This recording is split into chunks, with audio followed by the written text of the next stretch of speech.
Hello again, welcome back. So we finished looking at our MySQL database and the table in that MySQL database called Spriden that contains user information.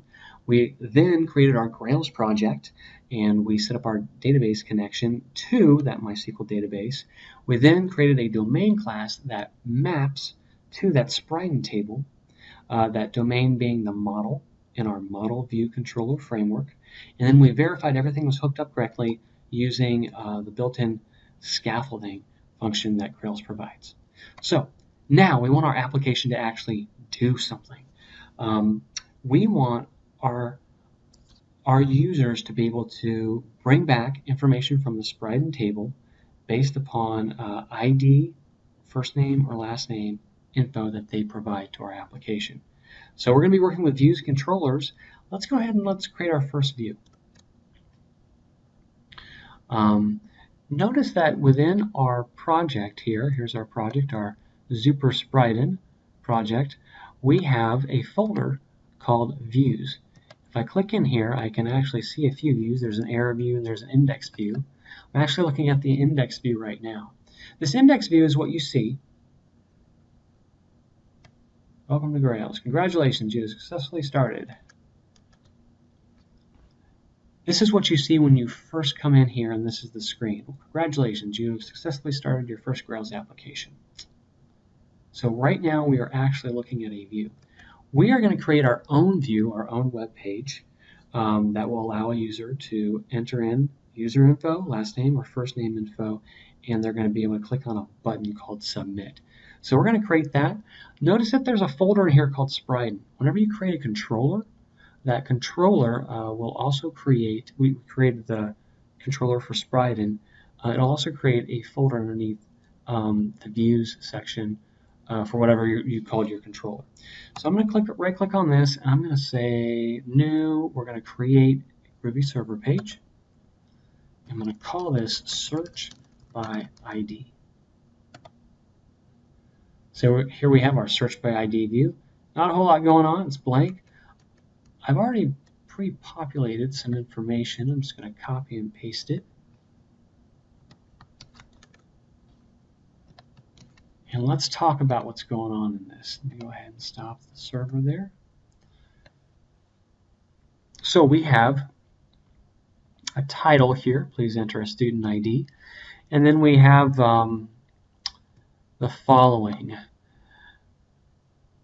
We're going to have a text field.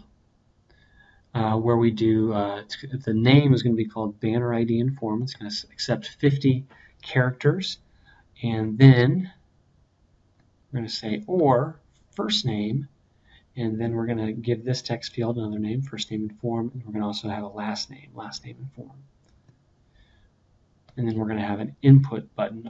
Our submit button is right here. This all is standard HTML except for the G tags right there. And that has to do with Groovy server pages. This part right here we're going to come back to, but know for right now that when somebody clicks on the submit button, that they will eventually get sent to this action or this method within our Spriden controller. But we're going to come back to that in a second. Let's go ahead and let's run our application to see what we get. Actually, no, before we do that, there's one more thing we need to do. We need to go to our controller. We need to update our controller so our controller knows how to get to this search by ID view. So I'm going to copy and paste over those two lines that were there previously. So keep in mind that when you normally go to any type of website, you will always be directed to the index page first. This is pretty much the same thing. What's going to happen is when we try to go to our index page, I'm saying within the controller, hey, instead of going to the index, I want you to redirect to the search by ID. That will then redirect us to this right here, and there's nothing in here, so it'll just take us to search by ID view. This might not make a whole lot of sense right now, but just hang in there with me, and you'll see how this works in just a second. We want to run app.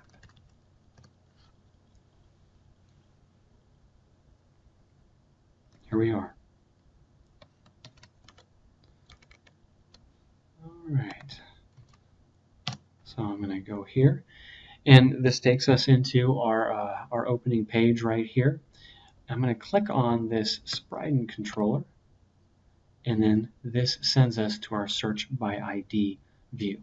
So what just happened here? Let's talk about this for a second.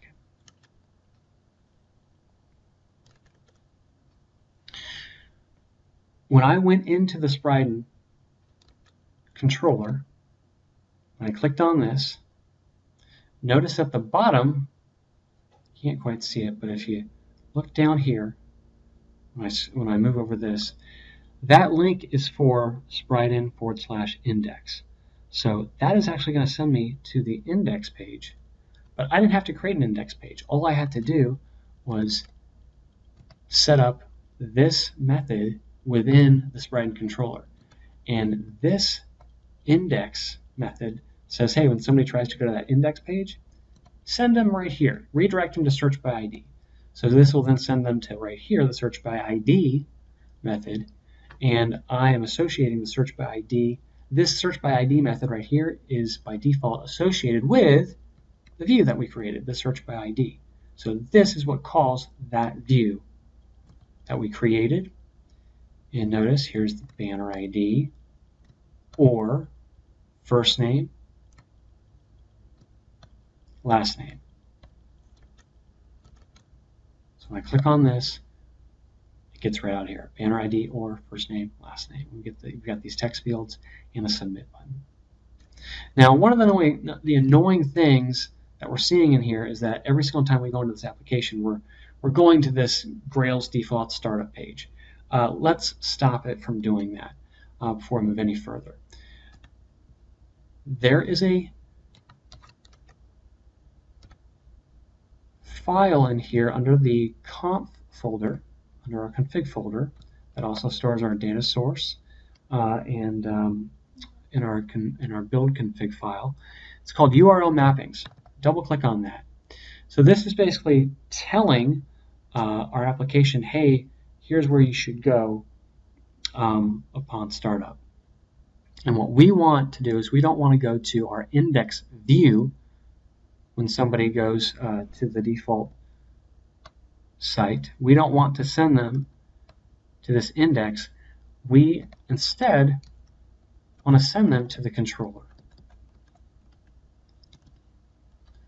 So when somebody goes to the root, they go to our web page, we want to send them to the Spriden controller, and that by default will then send them to this index method. So I'm going to go ahead and stop. I'm going to go ahead and rerun.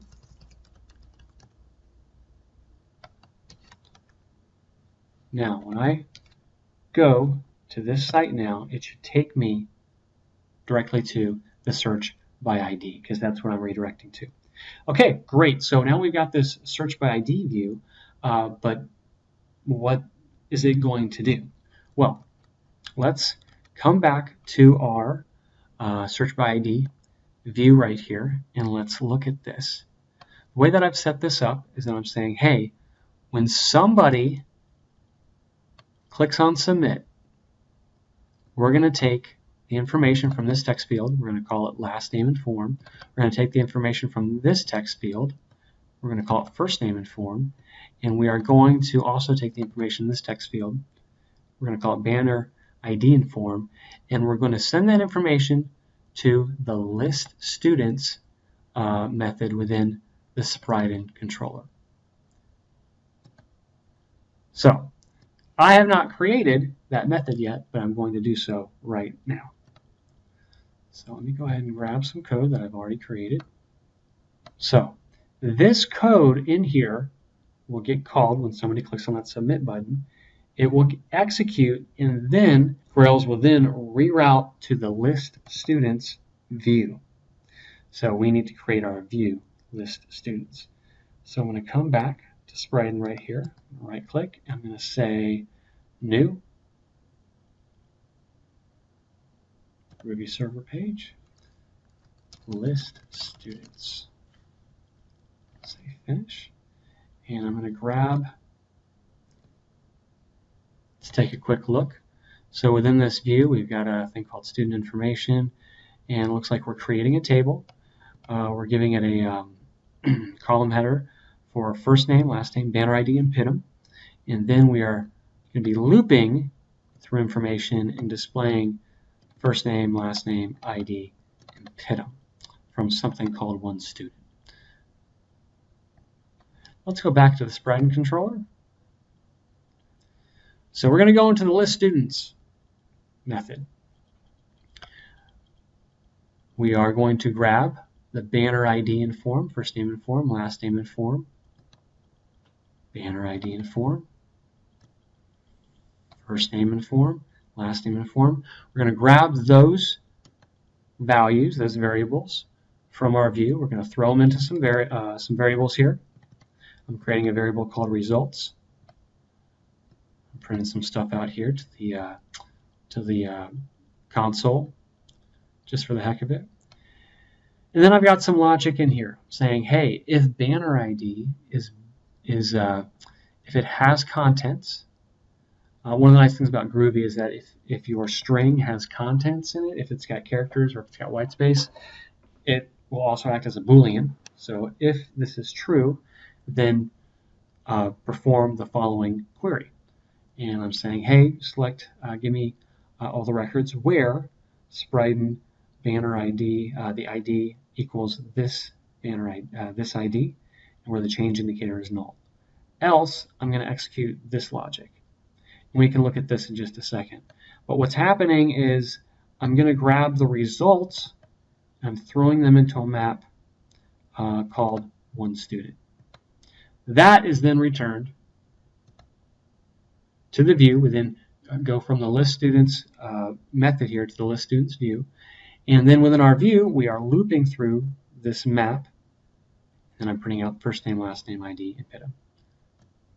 Enough talk. Let's see how this thing works.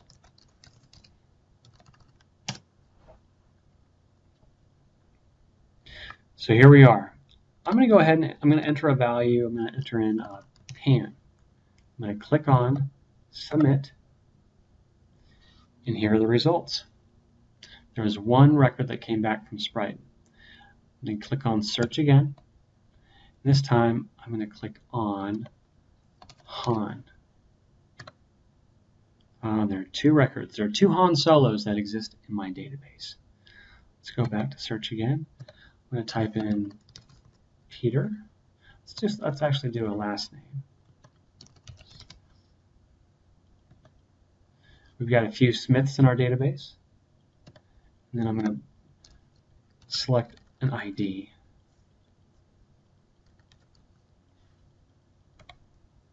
And there's me. So, again, let's just kind of talk about what's happening here. We go into the Spreading controller. We get redirected to the search by ID method here.